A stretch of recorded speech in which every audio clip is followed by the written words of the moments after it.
ko amin'ity maraina ity aho a faly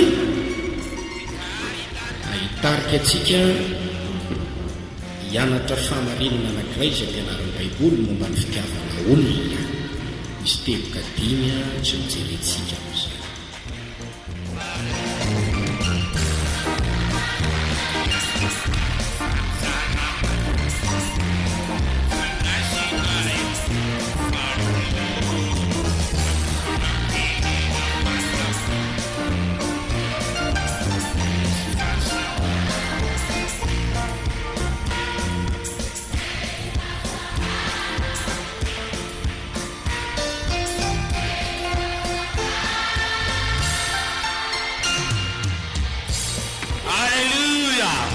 Mazotoerana tompoko. Halleluja. Manahoana anareo tompoko? Afaly koa zay raha faly mahitanao tonga miaraka aminay eto amin'ity toerana ity. Misaotra an'Andriamanitra lehibe dia lehibe noho ny tombontsoa omeny antsika afatsika miatrika ity fivoriana ity. Ny tompony hijery ianao manokana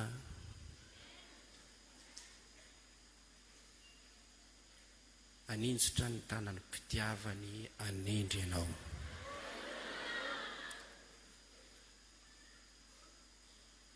Omeny famelombelomana ane ny fananao. Ositraniny ane ny ratranao rehetra. Hitombo ane ny fahatsapanao ny fanatren'Andriamanitra ary hitombo ao anatinao ny fitiavana azy. Halleluja. Ho anahy manokana dia raisiko tombontsoa lehibe ho ahy voninahitra ho ahy mihitsy ny azahoako mijoro eto amin'ity toerana ity mba hizara aminareo ny fahalalana izay fantatro, ny fahendrena izay nomen'Andriamanitra, ny fahasoavana izay nomeny ahy, dia faly mihitsy aho a mijoro eto a mba hafako mizara amin'izany maimaim-pona, mba hitombony ny tsiraray avy ao amin'ny fahasoavana, amin'ny fananana toe-panaraka an'Andriamanitra eo amin'ny maha-kristianina azy. Raha nanome anay asa fanompoana amin'ny fanomponanareo amin'ny alalan'ny teny sy ny fitoreteny sy ny fampianarana ny teny sy ny vavaka Andriamanitra, dia misy tanjona tiana tongavana ny tonga ny tsiraray avy andray fivampo ka ny tsy pino tonga pino ary ny pino androso lalina amin'izany fiainam-pinoana izany. Misy tanjona atonga n'izay miantso ny anaran'ny tompo sy mino ny anaran'ny tompo anana toe-panahy araka n'Andriamanitra, toe-panahy akasitrahana eo anatrehany tompo. Ho fampiomanana anao hitsena amin'i Jesosy izay apakatra ny fofombadiny eny amin'ny raona amin'ny ora tsy apoziny. Tsy misy tanjona afa-tsy izany. Izao mantsy ny zava-misy tsy ny mpino rehetra akory no manana izany toe-panaraka n'Andriamanitra izany. Ao reo tsy ahitana an'izany mihitsy eo amin'ny fiainany, fa variana amin'ny fombafomba mpivavahana, variana amin'ny anarana entina hoe maha-kristianina toy izao sy toy izao, fa tsy manana n'ilay vo izay tadiavin'Andriamanitra eo aminy. ivavaka isika amin'Andriamanitra, amin'Andriamanitra fo amin'ireny olona ireny, ampahiratan'Andriamanitra ny masom-panahiny mba halalany ny drafitr'Andriamanitra, ny planin'Andriamanitra eo amin'ny fiainany. Fa Andriamanitra dia tia hanova azy anana toe-panahy araka n'Andriamanitra, na toetra akasitrahana eo anatren'Andriamanitra amin'ny maha-kristianina azy. Jerentsika ny tenin'Andriamanitra ao amin'ny Kortiana voalohany, toko 10.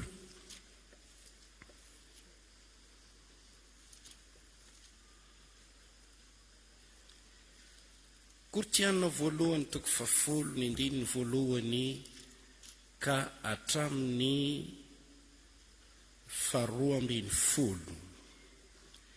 Fa tsy tiako tsy fantatrareo rahalahy, fa ny razantsika rehetra dia tambanin'ny raona, ary izy rehetra namaky ny ranomasina, ary izy rehetra dia natao batisa ho an'i Mosesy tao amin'ny raona sy ny ranomasina, ary izy rehetra nihinana ny fihinam-panahy iray ihany, ary izy rehetra nisotro ny fisotrom-panahy iray ihany. Fa nisotro tamin'ny vatolampy fanahy izay nanaraka azy izy, ary Kristy izany vatolampy izany. Nefa ny akabiazany dia tsy sitrak'Andriamanitra, fa naringa ny tany enefitra. Ary izany zavatra izany dia ohatra ho antsika, mba tsy ho mpila zava-dratsy isika toy ny ilany reny. Aroka tsy hanompisampy ianareo tahaka ny sasany tamin'ireny, araka ny voasoratra hoe: ny olona nipetraka hihinana sy sotro dia nitsangana ilalao. Aroka tsy hanao favetavetana isika tahaka ny sasany tamin'ireny, ka 3:2 alina no ringana indray andro. Aroka tsy hakafanany Kristy isika tahaka naka ny sasany tamin'ireny fanahy azy, ka maty ny menarana. Aroka tsy monomonina ianareo tahaka ny sasany tamin'ireny, izay maty ny mpandringana. Ary izany zavatra rehetra izany dia nanjoa azy ireo mba ohatra, sady voasoratra izany ho fananarana antsika izay ara-ny farany izao tontolo izao. Koa izay manao azy efa mijoro tsara, dia oka izy hitandrina fandrao lavo. Eo dia mahita tantara ny nanavotan'Andriamanitra ny zanak'Israely sy ny fomba nanaran'ireo olona ireo an'Andriamanitra teny an-dalana isika. Ny akabiazany dia tsy sitrak'Andriamanitra. Lazaiko izany mba hanaporofoko aminao fa tsy izay mitonona ho kristianina, tsy izay miantso ny anaran'ny Tompo, izay tsy izay rehetra tonga amin'itony trano lehibe itony mba hanamasina ny andro alahady no manana n'ilay toe-panahy araka an'Andriamanitra, na toetra akasitrahana eo anatren'Andriamanitra. Hoy ny voasoratra manao hoe ny akabiazany dia tsy sitrak'Andriamanitra. Raha mamaky ny bokin'ny fanambarana isika dia mahita ny 4 nomeny Jesosy ho an'ny fiangonana enina. Ditanao fa ireo fiangonana enina na tany Efesosy, Sardis, Laodikia, Pergamusy, Tiatira sy ny namany dia nanana zavatra nambara ny Tompo, satria nisy olona tao izay nanana toe-panahy tsy araka an'Andriamanitra, nanana toetra tsy mendrika, tsy akasitrahana teo anatren'ny Tompo, dia nandefa ny teniny izy ho fitaomana ireo hiova, hibebaka, atratrarany'ilay tanjona fananana toetra, toe-panahy akasitrahana eo anatren'Andriamanitra. Jesosy nanao fanoharana hoe ny fanjakan'Andriamanitra dia tahaka ny arato tarihana izay natsipy ary navory azandrano maro isan-karazany. Dia nitarihana mandra-pahatonga eny an-tanety. Fa rehefa tonga eny an-tanety dia nanao fanavahana ireo mpanarato koa ny azandrano ratsy dia navahany, fa ny azandrano tsara dia navahany. Izany no atao amin'ny fahataperan'izao tontolo izao ny tompo. Koa ny marina dia amirapiratra ao amin'ny fanjakan'Andriamanitra, fanjakan'ny lanitra, fanjakan'ny ray. Fa ny tsy marina entina ilazana ireo azandrano voavory ihany, fa tsy manana n'ilay kalite ilaina dia voatery ho toy ny tsinitsininy. Ao an-trano lehibe dia misy fanaka maro, hazo, bozaka, tany, vato, volamena. Misy fanaka omembo nahitra, misy fanaka alambaraka. Tsy zay rehetra tonga ao am-piangonana ny manana n'ilay toe-panaraka n'Andriamanitra. Satria ny Baiboly dia miteny fa misy olona manaraka ny Satana, misy olona mihemitra ny finoana, misy olona manaiky fanamamitaka, misy olona miaino ny devoly ka mandray ny fampianarany, misy olona manana ny endrika ny toe-panaraka n'Andriamanitra nefa mandany heriny. Koa ny tanjon'ny asa fanompoana dia ho fanefena, ho famola volanana izay rehetra tonga miaino mba anana toe-pana araka n'Andriamanitra. Okisika hivavaka, Tompo, jereo aho mandrafo amiko, ovay aho anana toetra akasitrahana eo masonao.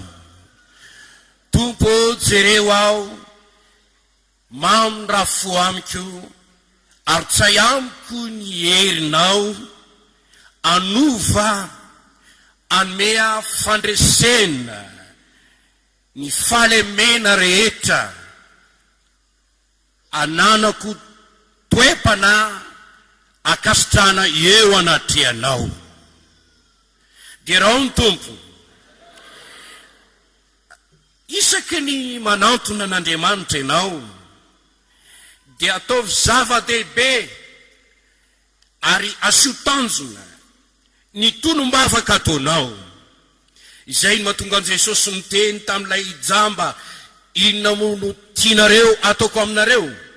Inona no tianao ataoko aminao?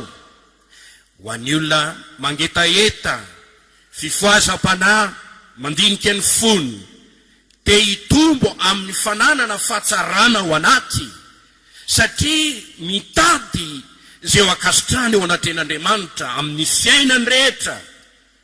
Dia manao zava-dehibe ny vavaka hoe Tompo, ovay aho, ampio aho, vangio aho, avozy aho, ampio anana toetra akasitrahany eo anatrenao.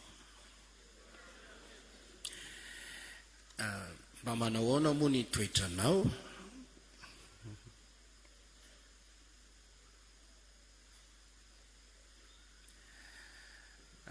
Vitsy dia vitsy ny olona no mba manantona olon-kendry anankiray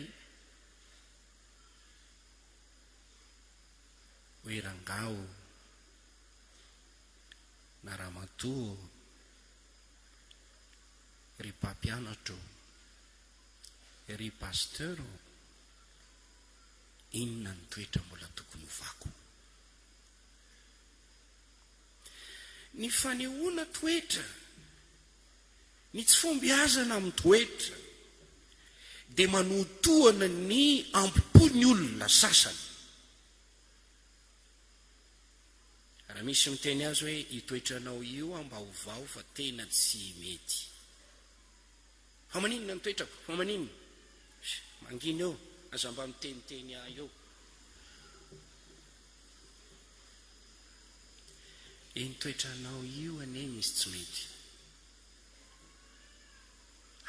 Tsy manaiky an'izany mihitsy a, inona ny tsy mampety ny toetrako, mety zao ka.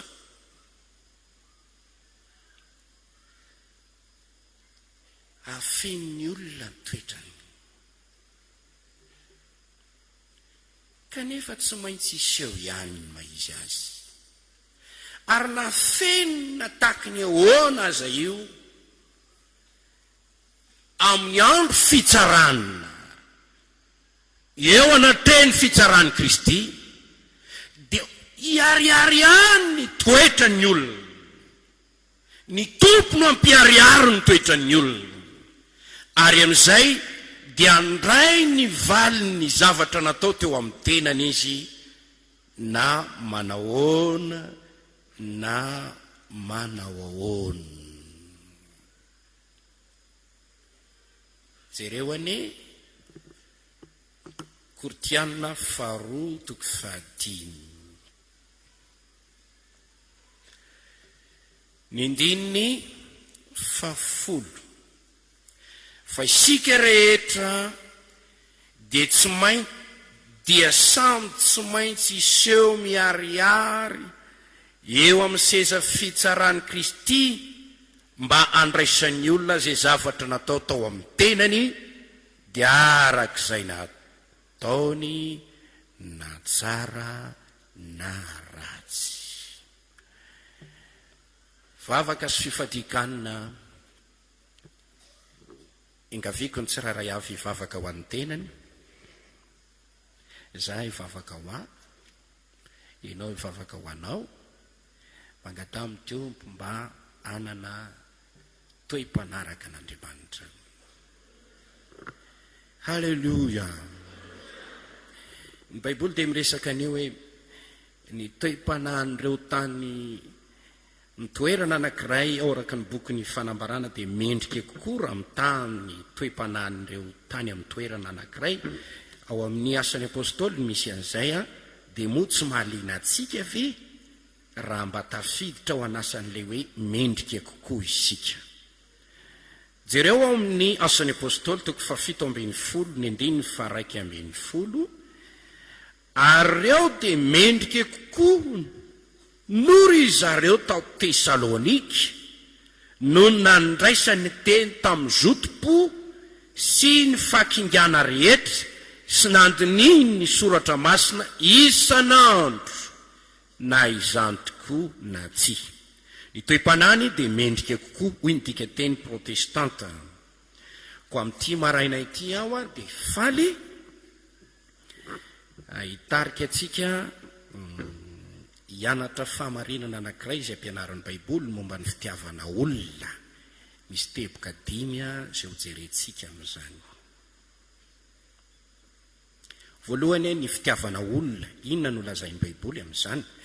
Ny fitiavana olona sy ny fomba fisehoany, hitanao anatin'izany hoe inona ny atao hoe mity olona, ny fomba entina maneho fitiavana olona, mba hahatonga anao anaraka izao baiko izao hoe mahaiza mity olona. Teboka 7, inona ny tokony atao mba hahatongavanao anam-pitiavana olona, ny andraisana ny fitiavana olona eo amin'ny fiainana. Eto dia tsy miresaka hoe fitiavana ny tompo na ny fitiavana ny asan'ny tompo, fa ny fitiavana olombelona. Fitiavana olombelona dia resaka hoe ny fitiavana namana, ny fitiavana ray aman-dreny, fitiavana ankohonana, fitiavana mpiara-miasa, fitiavana mpiara-belona, fitiavana ravavy, fitiavana havana, fitiavana kristianina, fitiavana ny fanady ny fitiavana ny fahavalo azy, satria misy olona mitsangana ho fahavalonao, ahoana no hahafahanao mity azy. Tia ny Baiboly dia miteny manao hoe tiavo ny fahavalonareo. Ndao tsika hira dia avy eo tsika manomboka tsara.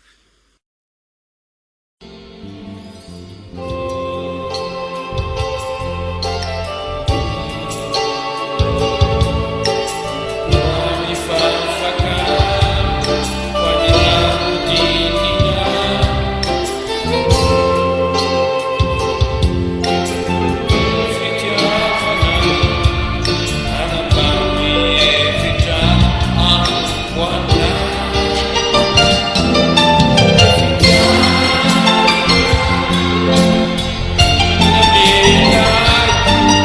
Peritawa najifahutana fananuja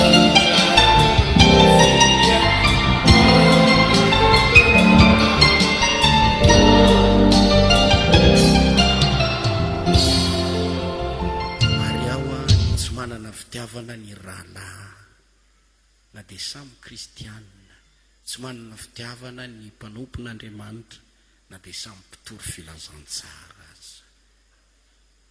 Hoy ny sasany hoe makalolo ihany mahita anao dia na tsy tiako bika tsy tiako tare mahasositra. Ary zany a dia mamokatra fihetsika maro izay tsy voafehy. Fandroany Andriamanitra nampy antsika hivoaka amin'izany fonja izany. Dia raha Andriamanitra ny zavatra rehetra tsy nambola ny raiko dia ombotana hoy ny Tompo. Ny fanahy masina, lay fanahy ny fahamarinana, fanahy ny ray, fanahy ny zanaka, izay nomena ny fiangonana, tsy fanahy ny fakalahana fa fanahy ny fitiavana. Izy dia ampirehitra indray ny afon'Andriamanitra midoro ny zavatra rehetra, tsy anray ao anatin'ny fotsika, ao anatin'ny saitsika, ao anatin'ny fanahintsika, ao anatin'ny eritreritra, dia hovany ianao tonga olom-baovao dia rain'Andriamanitra. Mpamonjy eo vonjeo zay amin'ny fahalemena iny. Angamba ianao mihitsy hoe ianao le tsy mahay mity, ianao mihitsy le afatra, ianao le voakitika androany, kanefa manetretena fa ny Tompo hikarakaranao manokana. Ny fakalana sy ny vokatra entiny dia hiala izany androany amin'ny anaran'i Jesosy. Halleluja. Mpamonjy eo vonjeo zay.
Sai anazava ny manu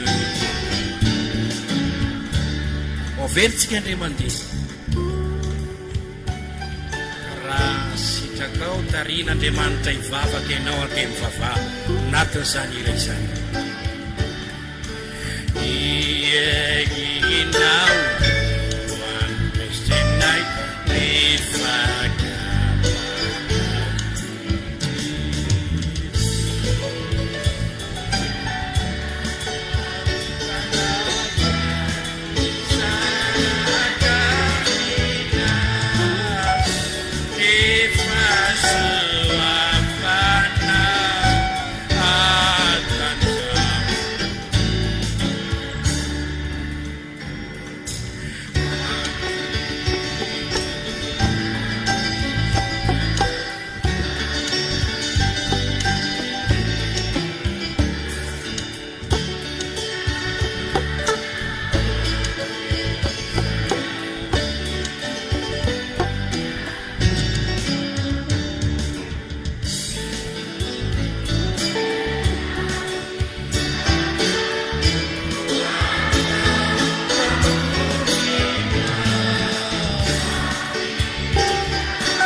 isika izao tia tompo tonga eto anatreninao ngotony zavatra zay tsy avy aminao amin'ny fiainako irao ny fanahy masina idiny eo amiko amanga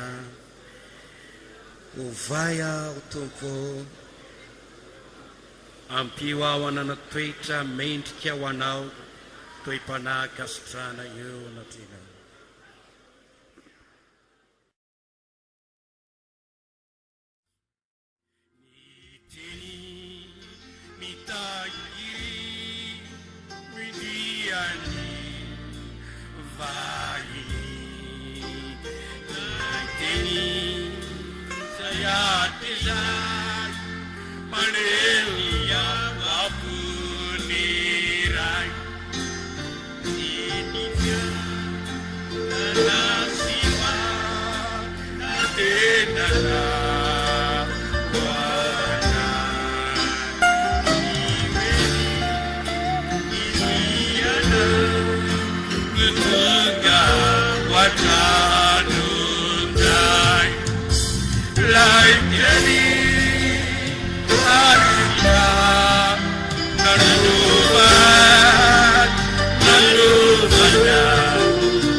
ijery toko sy andininy isika ao amin'ny Tesaloniana voalohany toko faefatra ny andininy fahasivy Tesaloniana voalohany toko fahatelo ny andininy faharoa ambin'ny folo toy izao ny vaky ny teny amin'ny anaran'ny tompo Tesaloniana voalohany toko faefatra ny andininy fahasivy fa ny amin'ny fifankatiavan'ny pirala dia tsy misy tokony hosoratako aminareo satria ny tenanareo dia ampianarin'Andriamanitra ifankatia. Mario kely izao teny izao manao hoe ny tenanareo dia ampianarin'Andriamanitra ifankatia. Andriamanitra dia mampianatra antsika ifankatia. Dia raha Andriamanitra nahoana zava-dehibe eo imasony ny ifankatiavantsika na ananatsika toe-panahy mahay mity olona tahaka ny itiavany ny olona. Tesaloniana voalohany toko fahatelo ny andininy faharoa ambin'ny folo. Ary ny tompony ampitombo sy ampandroso anareo amin'ny fifankatiavana sy ny fitiavana ny olona rehetra dia tahaka anay aminareo koa. Tsy milaza ve izany fa ny apôstôly dia sady tia ny mpino, sady tia ny olona rehetra. dia hoy izy ary ny tompo ane ampitombo sy ampandroso anareo amin'ny fifankatiavana sy ny fitiavana ny olona rehetra. Fantatry ny apôstôly fa ny mpino tsiraray avy dia tokony hanampitiavana ny mpino namany, ary tsy ny mpino namany ihany fa ny olona rehetra. Zany no natonga azy naniry toy ny mivavaka mihitsy, ny tompony ampitombo sy ampandroso anareo amin'ny fifankatiavana sy ny fitiavana ny olona rehetra, dia tahaka anay aminareo koa. Vakitsika izao ny teny ao amin'ny Matthieu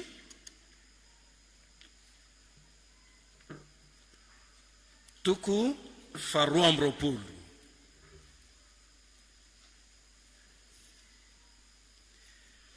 Matthieu toko 12 ny 9:7.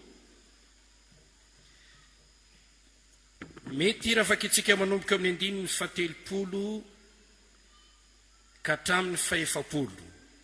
Mpampianatro didy manahoana mono lehibe ao amin'ny lalàna, dia hoy Jesosy taminy: tiavan'i Jehovah Andriamanitra ao amin'ny fonao rehetra sy ny fananao rehetra ary ny sainao rehetra. Izany no didy lehibe sady voalohany. Ary ny faharoa zay tahaka azy ihany dia izao: tiava ny namanao tahaka ny tenanao. Zany didy roa izany no etona ny lalàna rehetra sy ny mpaminany. Luka toko 10.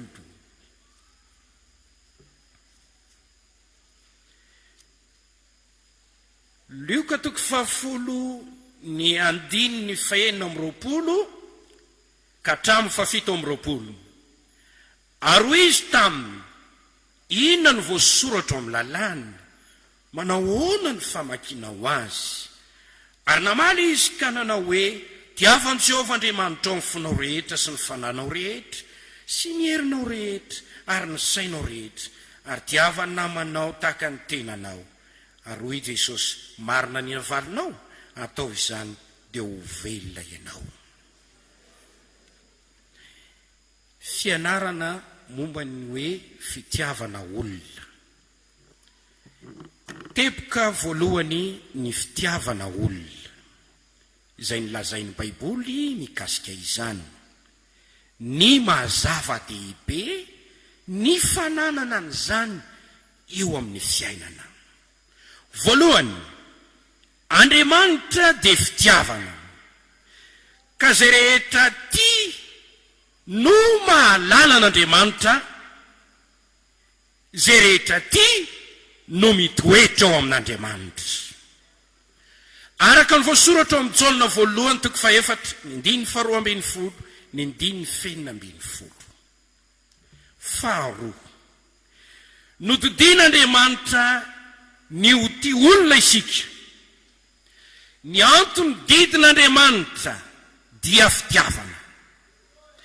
Raha manome ny teniny ho an'ny olombelona Andriamanitra ary voarakitra ao amin'izany teniny izany avokoa ny didiny, ny fitsipiny, ny lalàny, dia manana tanjona izy amin'izany, dia ny tiavantsika n'Andriamanitra zay mpamorona antsika sy ny fankatiavan'ny olombelona, samy olombelona zay noforonon'Andriamanitra.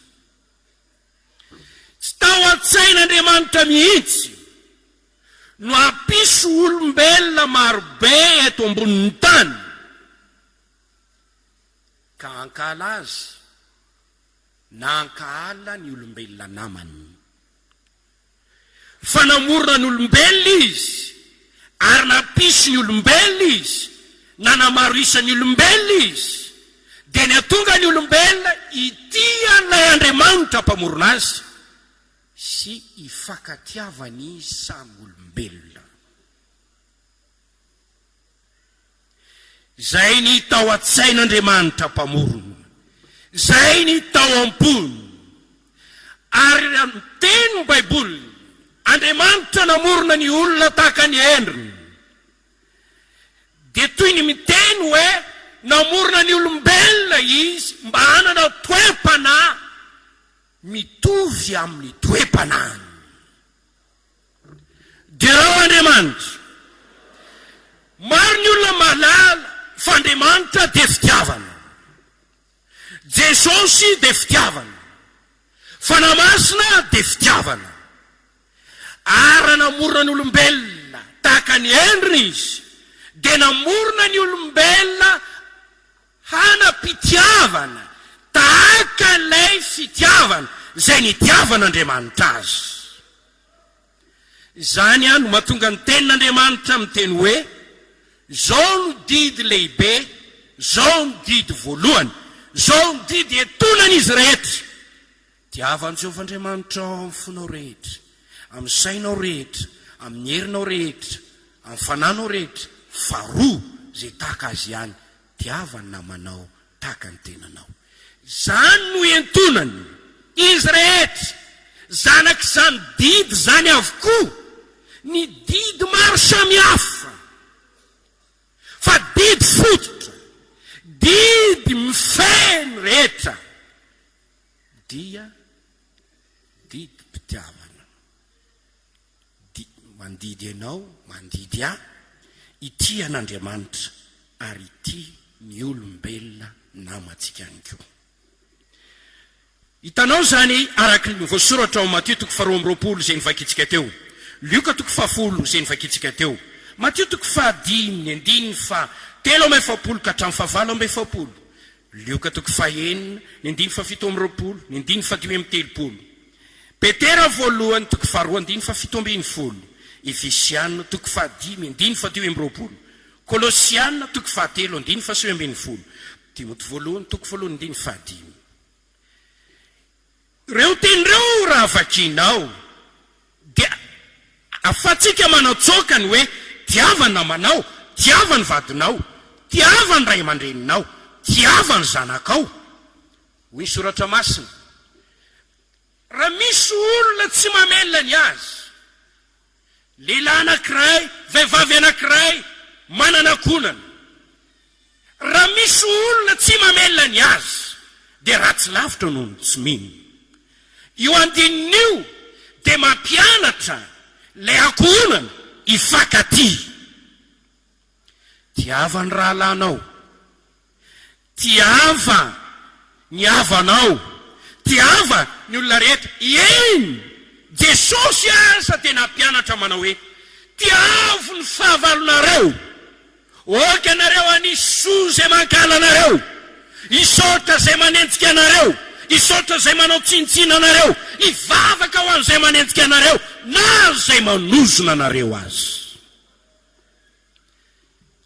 Ampianarin'Andriamanitra ho tia olona isika. Izy tsy miteny hoe nofaty ny fahavalonareo ary ingano, tiavo ny fahavalonareo. Raha zay tianareo ihany no tianareo, inona moa no mampiavaka anareo amin'ny sasany, amin'ny tsipiny, amin'ny jetlisa? Inona no mampiavaka anareo amin'izany?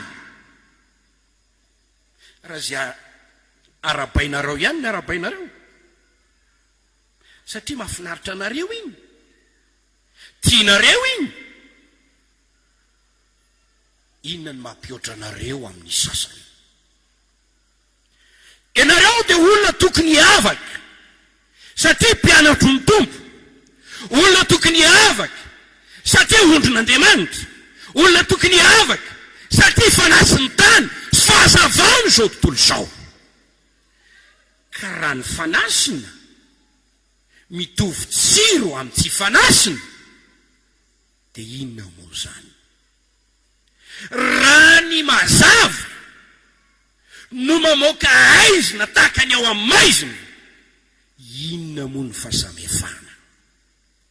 Maro no manao hirahira rehefa ny bebaka sy nanolotra ny fonoan Jesosy ka nandray fanavaozany fanamasina, ka miteny hoe raha misy olona ao amin'ny Kristy, olom-baovao izy, lasa ny zavatra taloha, ndreo tonga vaovao ireo. Inona ary ny maha olom-baovao anao?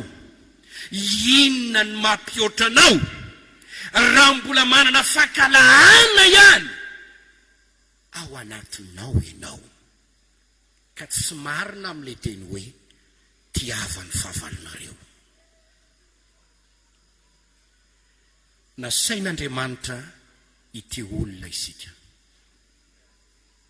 Teneniny eo akaikinao, nasain'Andriamanitra ity olona isika. Halleluja. Teraina ny Tompo. Amin'izao fotoana izao ireo olona manana olana hoe za mihitsy ilay tena tsy tiako mihitsy ranony tena tsy tiako e, tsy haiko tsony mity azy tena tsy tiako. Dia tafita ny afatra nasain'Andriamanitra ity olona isika.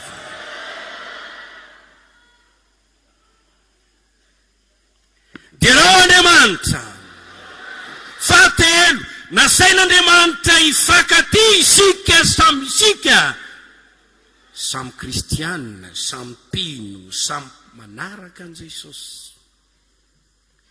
Jaona 3:7-10 ka hatramin'ny 10:30, didy vaovao nomeko anareo dia mba hifankatiavanareo. Zany mahafantaran'olona rehetra fa mpianatra anareo raha mifankaty.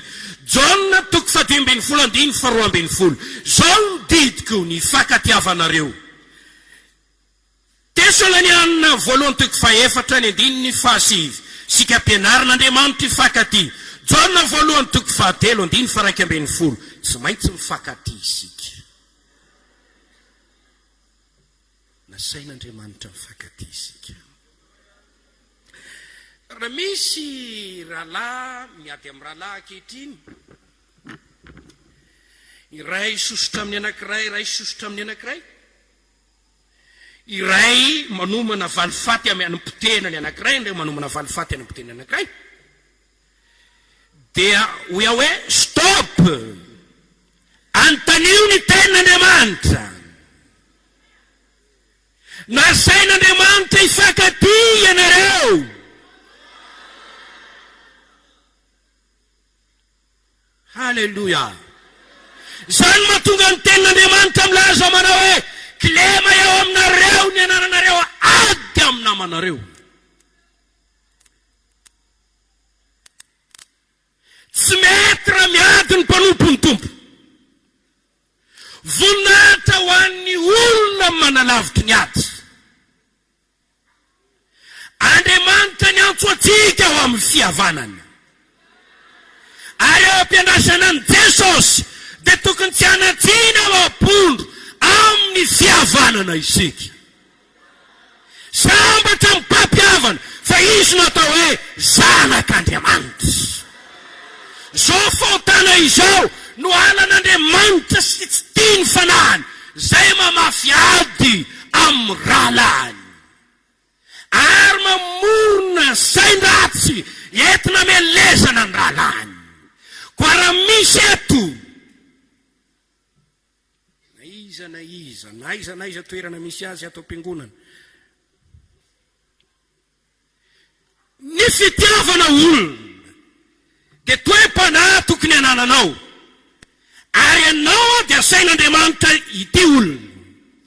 Ny sikolo izay nisokafan'i Jesosy teto amin'izao tontolo izao, ka nampidira ny mpianatra hianatra ao amin'ny sekolony, dia sekoly izay mamola vola olona, mampianatra ny olona, ity olona, ary atonga azy hanana fahaizana mity olona.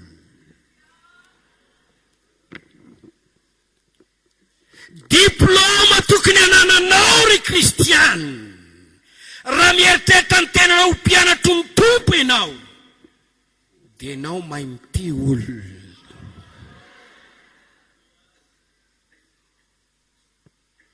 Dia rao Andriamanitra, dia rao ny tompo. Halleluja. Mahafinaritra anao ve izany toroteny izany?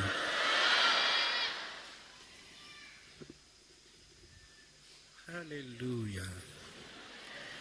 Ny sekoly ny Jesosy dia sekoly mamolavola olona, ho tonga olona, manam-pitiavana olona.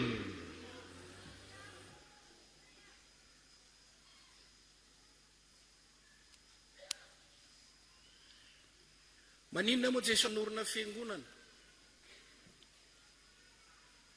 Izy nanao ny fiangonana, izy namorona ny fiangonana.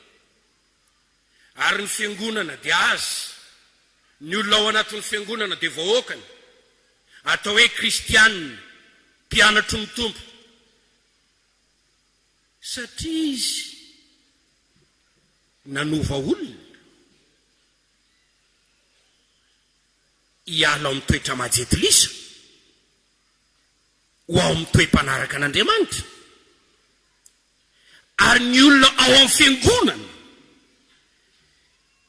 izay vahoaka anjakan'Andriamanitra dia tia miara-monina amin'ny firalahiana, fifankatiavana.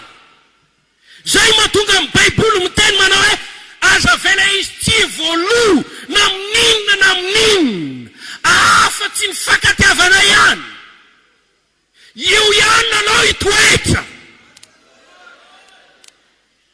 Io no mihoata noho ny zavatra rehetra. Ny fiangonana dia fikambanan'ny olona ny ovafo, olom-baovao, mitovy zavatra inona mba hanompo an' Jesosy sy hankalaza an' Jesosy eto an-tany.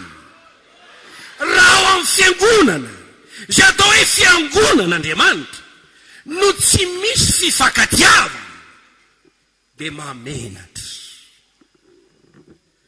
Mamenatra. Jereo ilay fiangonana voalohany izay noforonin'Andriamanitra, nirehatra tamin'ny fitiavana voalohany. Ny fankatiavany tiany dia fantatry, ny raisaina fosy fanazy rehetra nino.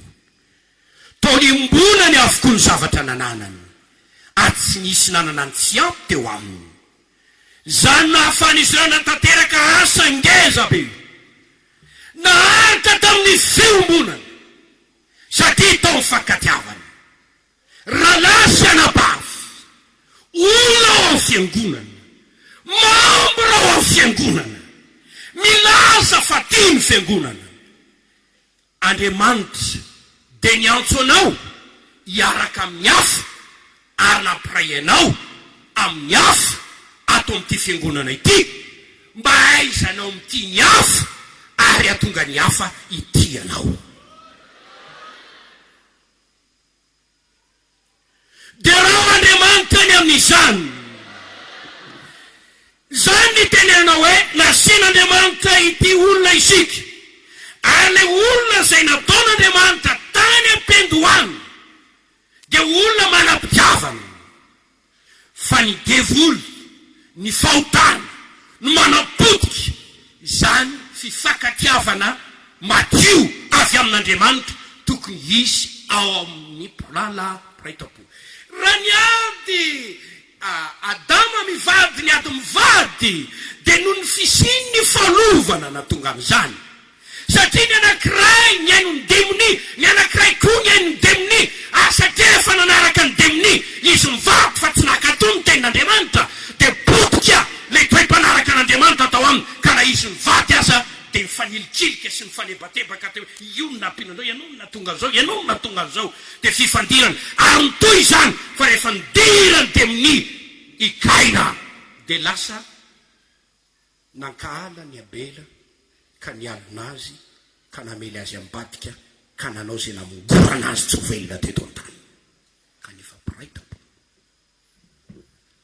Ankehitriny misy lehilahy sy vehivavy nampiraisin'Andriamanitra ao amin'ny firaisana masina ho fanambadiana veto. Nataon'Andriamanitra hifankatia anareo. Raha lehilahy tiavo ny vadinao, tahaka ny tiavany Kristy ny fiangonana.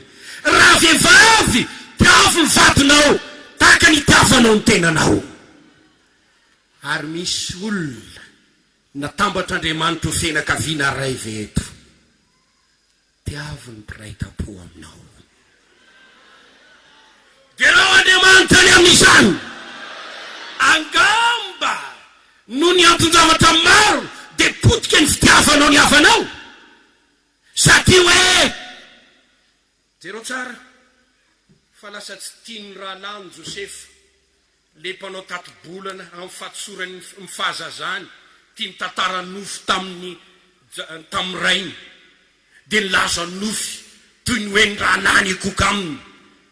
Ity le mpanofy.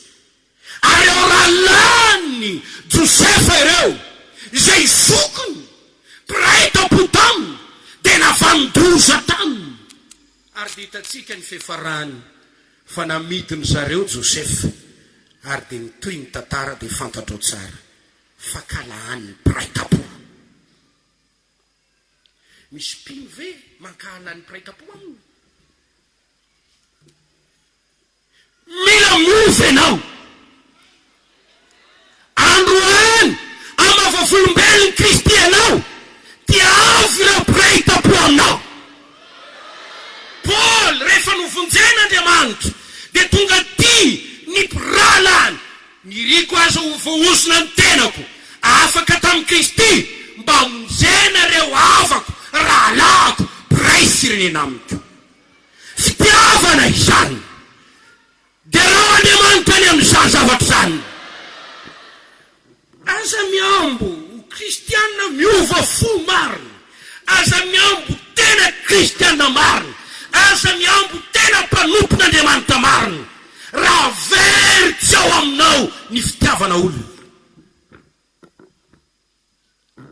Zany ny famantarana ny kristiana santoka, zany ny famantarana ny kristiana santoka, ary ny mpanompon'Andriamanitra santoka tsy manana fitiavana rala ary tsy mamokatra fitiavana ao anatiny. Tenenino akaikinao hoe nasain'Andriamanitra ity olona isika.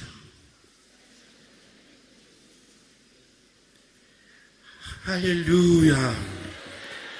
Dia rao Andriamanitra ny amin'izany. Halleluja. Mitsangana dia manao fa halleluja mafy be.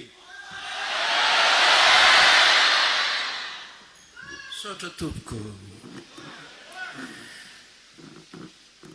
Ny fananana fitiavana profo tsy mamitaka fa tena ny ofafo ianao dia le amin'ilay fiovampo tadiavin'Andriamanitra eo amintsika olombelona.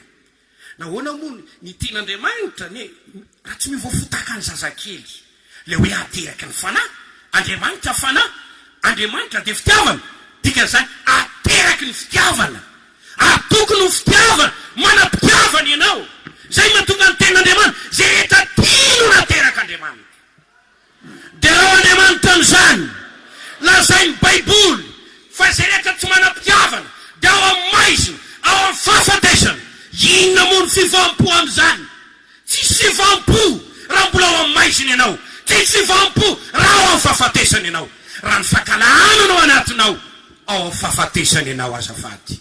Raha ny fankalahananao anatinao dia ao amin'ny maizina ianao.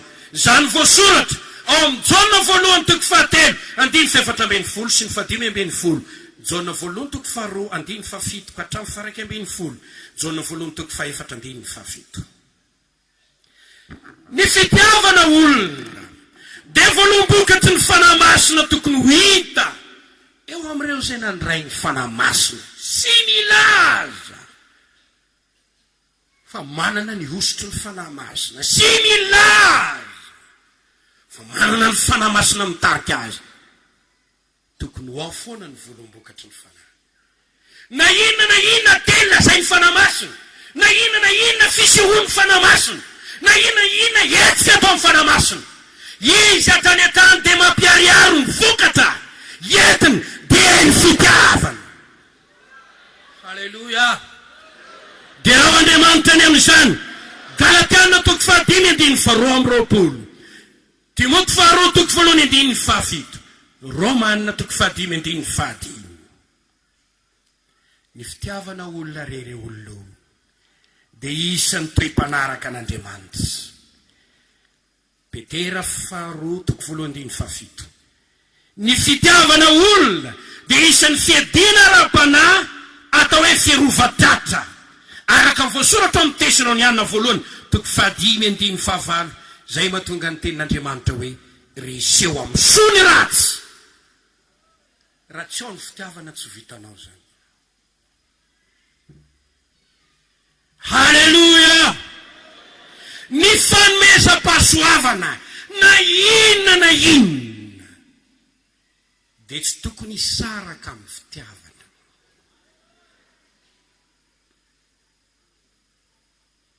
Kortiana 1:7-9, 9:1-7.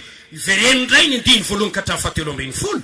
Na miteny tsy fantatra azaho, miteny amin'ny fitenin'anjela azaho, na manana finoana mafindra tendrombohitra azaho, na dia maminany malala an'izao rehefa tsy misy ny fitiavana, tsinitsinina, tsy mahasoazana.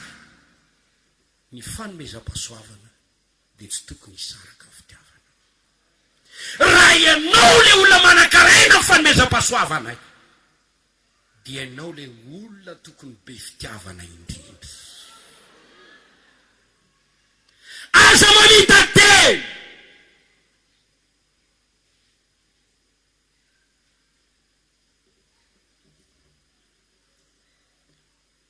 ny famasinana dia tsy azo sarana amin'ny fitiavana.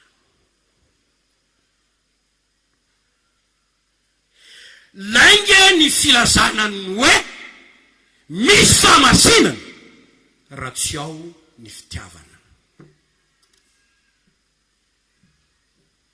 Jesosy Kristy ny ohatra, izy lay masina indrindra, kanefa izy lay farany be fitiavana indrindra. Koa raha hoy ianao hoe fahamasinana ataonao hirahira, dadadadrainao, tsara zany, dia hoy koa miteny aminao, aza sarana amin'ny fitiavana izany.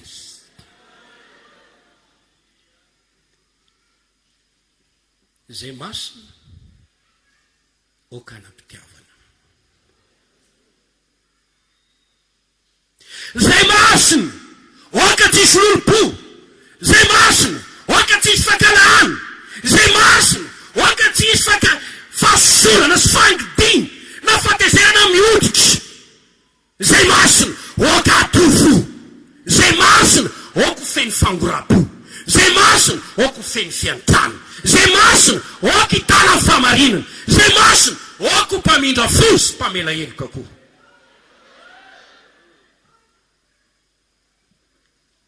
Zany mahatonga amin'ny tenin'Andriamanitra ao amin'ny Efesiana 5:1 ny 9:1-5.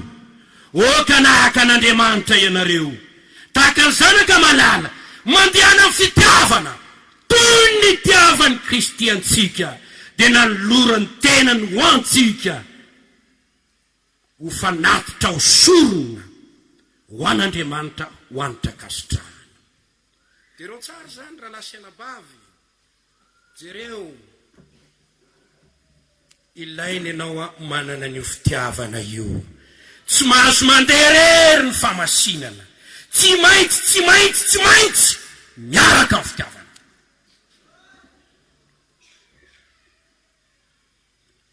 Halleluja. Fa tsokevitra amin'ny famasinana indrindray dia mahatonga anao tsy tafaradalana amin' Jesosy. Ohatra ny fariseo, Luka 10:1-9 rehefa nandray ny mpanota mba hisakafo amin' Jesosy, dia nymonmonina ireo fariseo, lay ty miara-mihinana amin'ny mpanota sy mandray azy. Ary saika fanomezan-tsiny sy fimonomononana foana raha niditra tao an-trano Simona. Jesosy Simona ny malala an' Jesosy, matola nasa azy ho any an-trano, nandray tsara azy izy, nakarakara ny sakafo ny tompony, ny viteny meny sakafo.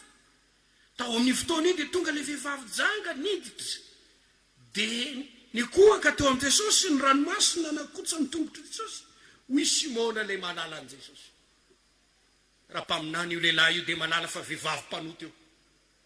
jesosy nefa nyteny simony manakolazay aminao aho fonita teto an-trano aho tsy mbola nanmean-rano anasana ny tongotra ianao fa ity vehivavy ty kosa dia ny ranomasina anasany ny tongotro ka izao ny teny ataoko aminao voavelany elombe satria be fitiavana izy atany an-trany le famasinana everiny famasinana tsy miaraka amin'ny fitiavana dia mahatonga anao ho tafitohina any amin'ny tompo indraindray izany natonga ny apôstôly ny teny hoe tianao ve nangatana hafa veny an-danitra ny toroanireo dia hoy jesosy tsy fantatrareo nitoetra ny fanazy ao anatinareo fa zanak'olona tsy tonga hanary ainy olona fa monjy ainy olona ireo diso lalana amin'ny fiazonana famasinana raha vao mahita olona trapalemena tratrany zao kapao fanao niona ny mbinga velemina ny tany adapoy satria ohatran'izao saotran'izao fitsarana tsy misy famindram-po tsy miainao kozy lay seitony lay fanahy izay ao anaty te iova sy te anantona an'Andriamanitra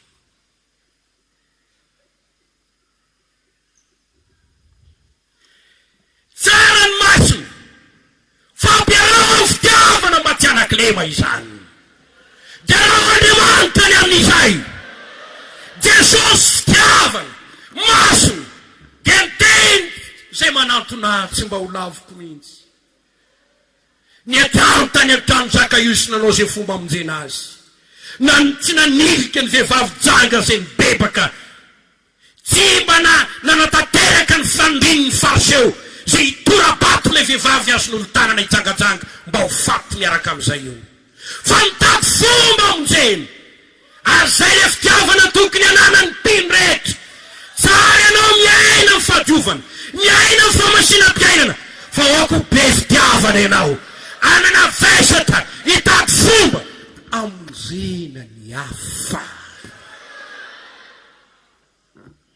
irao Andriamanitra ny tenin'Andriamanitra no fiasana azahoana famasinana fa inona moa no voalaza ny tenin'Andriamanitra izy ve tsy miteny hoe tiavana namanao taka ny tenanao izy ve tsy miteny hoe didy vaovao no miako anareo dia mba hifankatiavanareo ahoana ny razanao fa masina ianao raha tsy mampilefitra ny amponao akatohan'izany teny izany